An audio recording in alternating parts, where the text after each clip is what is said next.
Ուժգին քամին ուրբաթ երեկոյան ծառեր է շուրտվել մայրաքաղաքում, փլուզել երկաթե կառուցատարեր, վնասել ավտոմեքենաներ։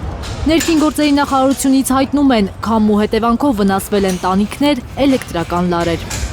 Շատ ուժեղ, համ քամի, համ անձրև միասին։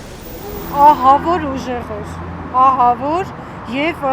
նույնիսկ ես վախենում էի մեր տան պատուհանները կարող է ջարդեր։ Անձրևի հետ միասին էր, ինքը բավական ցնցող էր, նույնիսկ չգիտեի ինչ։ Հաստաբուն ծառից միայն արմատներն են մնացել Զաքյան փողոցում։ Բարեբախտաբար տուժած քաղաքացիներ չկան, մարդիկ մի կերպ են տուն հասել աղետալի փոթորկից խուսափելու համար։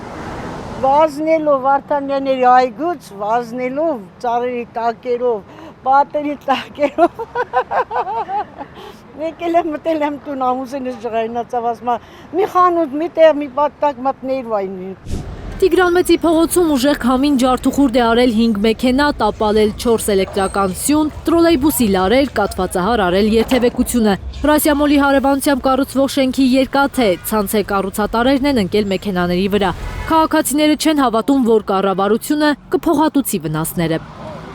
Ես մտածում եմ, որ պարտավոր են փոխհատուցեն, չգիտեմ կլինի թե չէ, բայց իրոք պարտավոր են, գիտեմ, որ մեքենաներ են վնասվել։ Ես այժմ հենց հիմա կանգնած եմ այդտեղ ու ասում եմ, ինչ լավ է, որ ես երեք այստեղ կանգնած չեմ եղել այդ պահին։ Մարդը ինչ մեղք ունի, եթե ամուր չեն իրանց կառույցները, եթե մի հատ քամուց պետք է ավիրվի։ Պետությունը պիտի մտածի, որտեղ դա